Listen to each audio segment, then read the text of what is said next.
Salut les rêveurs, aujourd'hui je vais vous montrer une école Montessori, donc c'est l'école dans laquelle je fais mon stage et je vais vous montrer un petit peu les particularités. Donc là c'est en Espagne, je sais pas si ça diffère des autres pays et c'est parti. Donc juste avant d'entrer dans la classe, les enfants déposent leurs chaussures juste ici avec leur manteau parce qu'en fait ils sont pieds nus dans la classe, ils sont en chaussettes ou même en chaussons, ils rapportent leurs chaussons pour être plus à l'aise. Moi la classe dans laquelle je travaille c'est des enfants de 6 ans à 10 ans.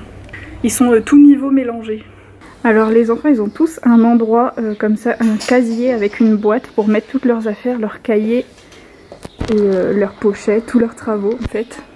Le principe d'une école Montessori, c'est que les enfants travaillent en totale autonomie. Donc tout est vraiment fait pour le développement de l'autonomie. Donc tous les travaux sont mis à disposition pour l'enfant. Donc ils peuvent tout prendre eux-mêmes et faire leurs travaux tout seuls. Tout est à leur taille, on va dire. Tout est organisé. Par exemple, ici c'est la science. Ici c'est l'histoire. Ici c'est la géographie. Là-bas c'est les langues. Donc ici c'est tout le matériel pour les activités manuelles, les crayons, tout ça. Et tout est organisé, comme ça ils savent où sont les choses. Chaque jour il y a un enfant qui est le leader et du coup il a plus de responsabilités que les autres et chaque jour ça alterne. Il doit par exemple nettoyer les tables et venir aider dans la cuisine et il a aussi des avantages, il peut choisir le livre le matin ou la musique, tout ça. Ça leur apprend la responsabilité. Et tout ça ici, c'est le coin des maths, des mathématiques. Il y a vraiment beaucoup de matériel, beaucoup. Par exemple, ça aussi, c'est pour apprendre les fractions.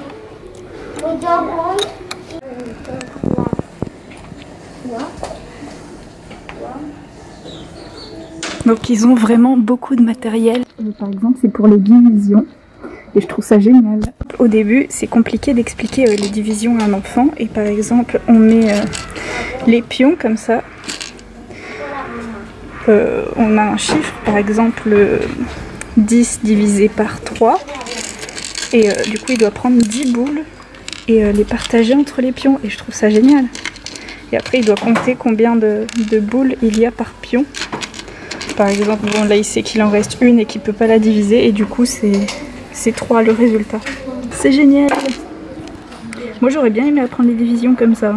Et du coup l'enfant travaille en autonomie, il le fait tout seul. Et du coup s'il arrive à le faire, donc c'est vraiment qu'il a compris le fonctionnement. Si les enfants ils apprennent l'autonomie dans les travaux mais aussi dans les tâches quotidiennes, du coup ils doivent nettoyer eux-mêmes leur espace de travail, donc leur classe. Donc ils ont vraiment ici tout à disposition pour nettoyer, des lavettes, du produit, désinfectants dans des petits trucs comme ça, pelle et balayette. Ici il y a les trucs de premiers soins. Aussi dans les toilettes ils ont de quoi nettoyer, donc ils ont un balai à leur taille, c'est trop mignon, et une serpillière à leur taille, regardez. Voilà, elle est petite. Et voilà, donc dès qu'ils font tomber un truc, dès que c'est sale par terre, bah voilà, ils balayent, ils nettoient.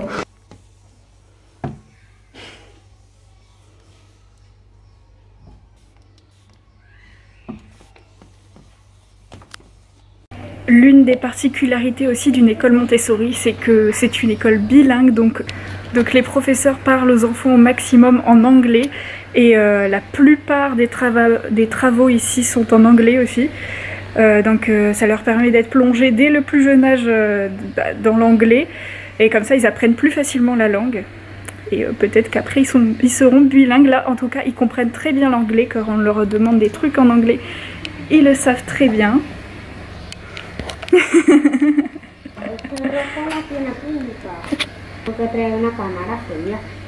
Hago un documentario sobre el material de la clase. Par exemple, ce travail là, tout est écrit en anglais. Donc ils n'ont pas des cours d'anglais à proprement parler, mais en fait ils sont plongés tout le temps dans l'anglais. Ce que je trouve très bien. Même dans les classes des tout petits, ils parlent tout le temps en anglais. Et du coup, ils comprennent très bien l'anglais. Quand on leur demande un truc, va chercher ceci en anglais, ils le font. Par contre, majoritairement, ils répondent en espagnol. Mais même, par exemple, la géographie, ben, tout est écrit en anglais. Et ils ont également plein de matériel pour apprendre le vocabulaire en anglais, encore plus d'anglais. Donc c'est vraiment plein de vocabulaire comme ça. Ils doivent associer les mots aux images. Donc ils ont les images, ici ils ont les mots. Donc ils doivent d'abord le faire tout seuls et après comme ils doivent vraiment tout faire en autonomie, ils ont de quoi vérifier si leurs réponses sont bonnes avec ceci. Et après ils doivent recopier le travail dans leur cahier et faire les dessins, tout ça. Et regardez comme je suis trop fière, ça c'est moi qui l'ai fait. J'ai fait une activité pour les enfants, donc avec les fruits. Et j'ai fait les mots en anglais. Et j'ai aussi fait les mots en français, comme ça ils vont apprendre un petit peu de vocabulaire français. Et là du coup c'est la petite bibliothèque de la classe. Et la majorité des livres sont en anglais. Et là ils ont une grande collection de livres qu'on lit tous les matins. On en lit un tous les matins. Et par exemple tout est en anglais quoi. On leur lit le livre en anglais, après il y a des questions à la fin, on pose des questions, voilà, là les questions. Et en général, ils comprennent plutôt bien. Donc, du coup, c'est pas comme une école classique où tout le monde est assis à sa table avec sa chaise et qu'ils doivent écouter la leçon. C'est pas du tout comme ça. Là, chacun déjà choisit le travail qu'il veut. Par exemple, ils travaillent tous sur un travail différent. Par exemple, il y en a un qui veut faire des maths, il choisit des maths. Il y en a un qui veut faire de la géographie, il choisit de la géographie. Donc ils ont le choix, ils peuvent s'asseoir à une table avec une chaise et ils peuvent aussi travailler par terre avec un tapis. Comme ça, ils peuvent travailler par terre. Ils ont la libre circulation dans la classe. Donc ils peuvent aller où ils veulent.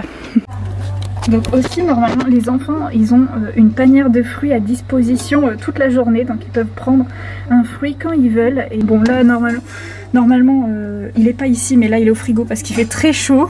Normalement la panière elle est juste ici et ils prennent un fruit quand ils veulent. Et d'ailleurs c'est à eux de se débrouiller pour couper le fruit et ils le mangent tout seuls, enfin ils n'ont pas besoin d'aide. Ici il y a des verres, ils peuvent aller se servir en eau et ils doivent nettoyer leurs verres eux-mêmes. Ils font tout seuls. Nous on est juste là pour les surveiller, que tout se passe bien. Et donc ici ils ont le matériel pour couper les fruits. Par exemple ça c'est pour couper une pomme. Et donc ils ont déjà les quartiers tout coupés. Si.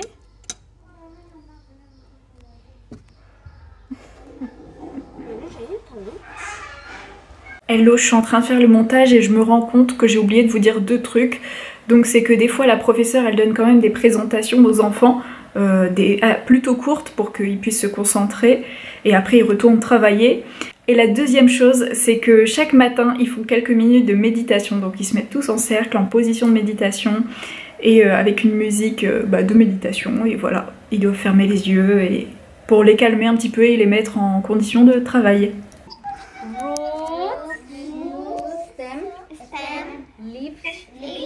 Flower, fruit.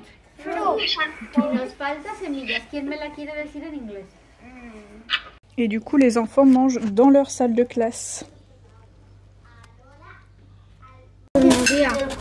Non, su lengua. Et du coup, sur les 3 poubelles, il y a des images pour qu'ils sachent faire le tri.